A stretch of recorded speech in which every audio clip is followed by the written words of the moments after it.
तो आज हम शुरू करेंगे एक इम्पोर्टेंट टॉपिक क्लास 11 फिजिक्स की, जो है motion in a straight line. ठीक है, और लास्ट में हम लोग और एक इम्पोर्टेंट कॉन्सेप्ट देखेंगे, जो है रिलेटिव मोशन। आप ऐसे भी बोल सकते हैं रिलेटिव रेस्ट। ठीक है, रिलेटिव रेस्ट या रिलेटिव मोशन, एक्चुअल में कोई भी मोशन हो या कोई भी रेस्ट पे है ऑब्जेक्ट, वो सब चीज़ें रिलेटिव होता है, एब्सोल्यूट नहीं होते। इसका मीनिंग को हम लोग अच्छे से समझेंगे और साथ में जो फ्रेम ऑफ रेफरेंस की कॉन्सेप्ट है उसे को भी देखेंगे। ठीक है, और एक चीज़ देखो, ये जो क्लास 11 की चैप्टर्स है, यहाँ पे जो टॉपिक्स है वो सब बहुत ही ज़्यादा इंपॉर्टेंट है। ठीक है, इंपॉर्टेंट इन ए सेंस, अगर आप लोग फिजिक्स में परस्यू करना चाहते हो, हायर स्टडीज करना चाहते हो, तो 11 की कॉन्सेप्ट आपके लिए बहुत ही ज़्यादा जरूरी है।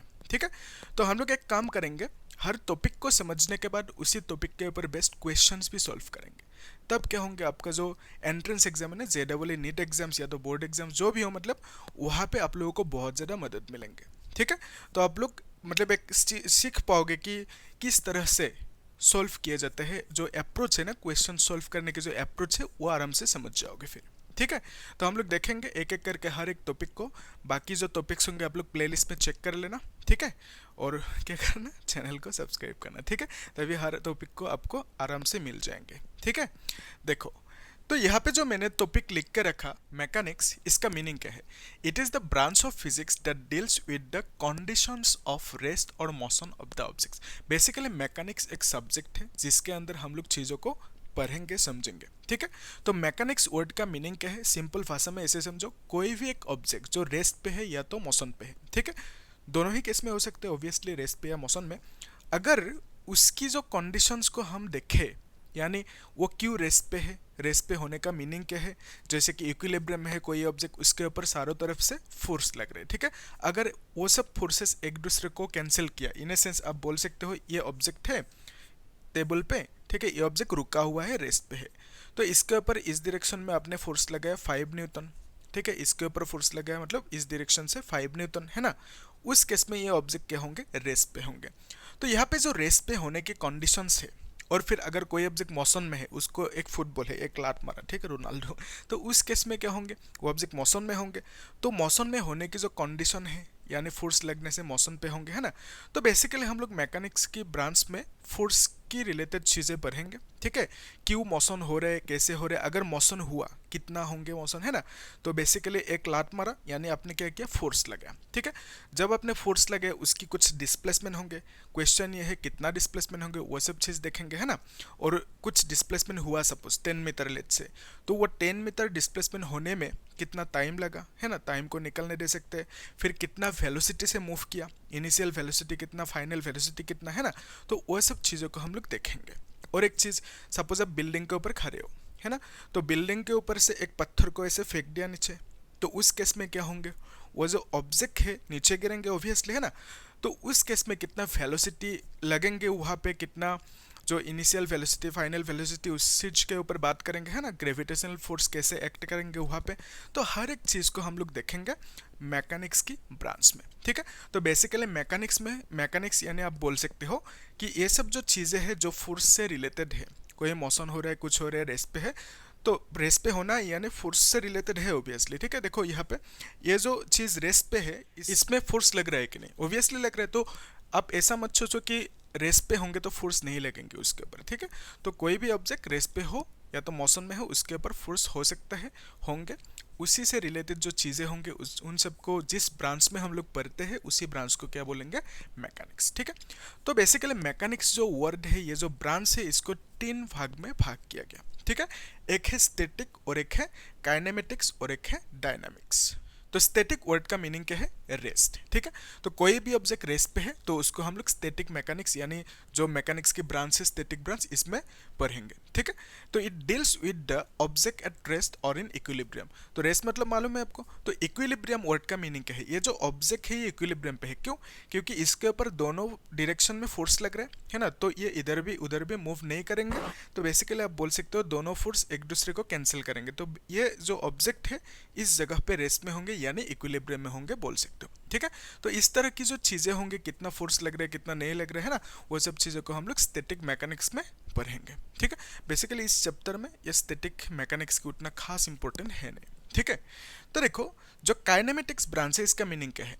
it deals with the study of motion of objects without considering the cause of motion। ठीक है, तो बेसिकली मोशन हुआ, ठीक है, मोशन के पीछे कौन सी फोर्स लगा हुआ है, मोशन के पीछे की जो कारण है उसको हम लोग यहाँ पे कंसीडर नहीं करेंगे। ठीक है, तो बेसिकली एक चीज देखो, ये जो काइनेमेटिक्स वर्ड है ये आया कहाँ से, एक ग्रीक लेटर है, ग्रीक वर्ड है काइनेमा। ठीक है, तो ग्रीक वर्ड काइनेमा से ये काइनेमेटिक्स वर्ड है। ठीक है, और ये काइनेमा वर्ड का मीनिंग क्या है, मोशन। ओके, तो ग्रीक वर्ड काइनेमा से ये काइनेमेटिक्स वर्ड लिया गया। सिमिलरली ये जो डायनेमिक्स है, डायनेमिक्स वर्ड लिया गया, डायनेमिक्स से नहीं, किससे लिया गया, डायनेमिक्स से ही लिया गया। ठीक है, ग्रीक वर्ड है डायनेमिक्स, उससे लिया गया ये वर्ड डायनेमिक्स। ओके, तो डायनेमिक मतलब पावर। उससे पहले ये चीज देख लेते हैं, it deals with the study of motion, है ना। तो बेसिकली कोई भी चीज जो मूव कर रहे हैं उसके पीछे कोई फोर्स लगा होंगे, है ना, तो कुछ रीजन होंगे उसकी जो मूव करने की रीजन है ना, तो बेसिकली उसके पीछे जो फोर्स लग रहे हैं उसको कंसीडर नहीं करेंगे। हम सिर्फ देखेंगे कि वो जो मोशन हो रहा है, कितना मोशन हुआ, कितना डिस्प्लेसमेंट हुआ, कितना वेलोसिटी लगा, कितना टाइम लेंगे, वो सब चीज़ देखेंगे, लेकिन पीछे के कारण नहीं देखेंगे क्यों मोशन हुआ।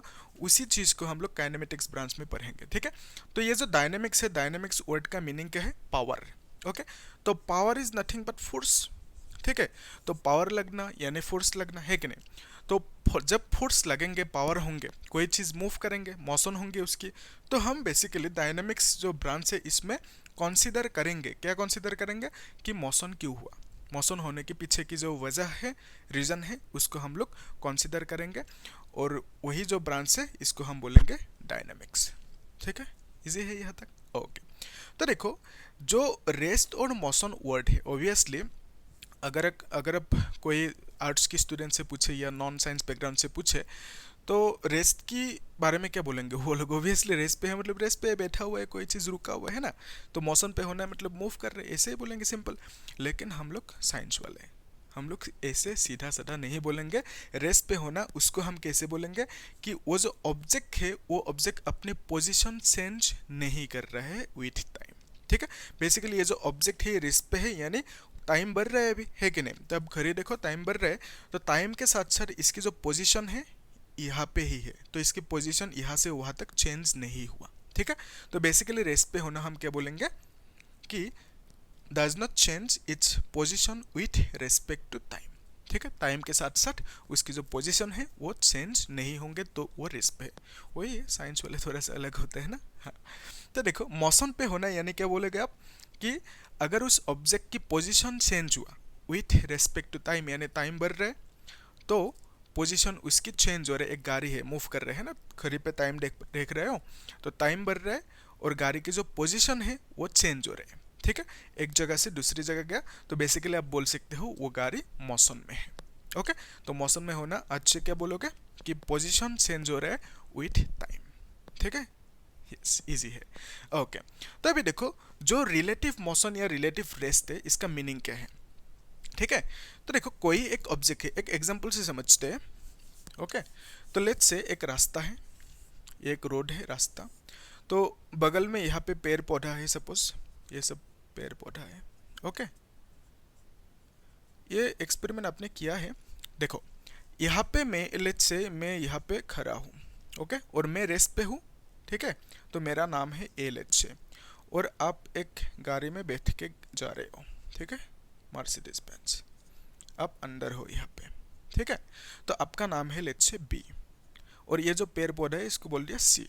अभी ध्यान से देखना, जब आप मूव कर रहे हो लेट्स से इस डायरेक्शन में, तो ये सब जो पेड़ पौधा है इस डायरेक्शन में मूव कर रहे हैं। ठीक है, ऐसा लगता है हमें, लेकिन क्या एक्चुअल में ये सब पेड़ पौधा मूव कर रहे हैं? नहीं कर रहे हैं। ठीक है, तो कंपेयर टू ए दिस पेड़ पौधा यानी C is not moving, it is at rest, लेकिन compare to B C is moving, C is in motion. ठीक है, तो इसका मतलब कोई भी चीज, कोई भी ऑब्जेक्ट एब्सोल्युटली मोशन या तो एब्सोल्युटली रेस्ट में नहीं होते। ठीक है, अगर आपसे कोई पूछे कि ये रेस्ट पे है या मूव कर रहे हैं, मोशन पे है, तो आप क्या पूछोगे एज ए फिजिक्स स्टूडेंट? अब बोलोगे किसकी रेस्पेक्ट में, किसकी कंपैरिजन में। ठीक है, अब पूछोगे, तो अगर वो बोले कि ए की कंपैरिजन में, तो आप बोलोगे डीज आर एट रेस्ट। अगर बोले बी की कंपैरिजन में, तो आप बोलोगे C is at C is in motion बोल लोगे, ठीक है, इतना सिंपल है कहानी, ठीक है।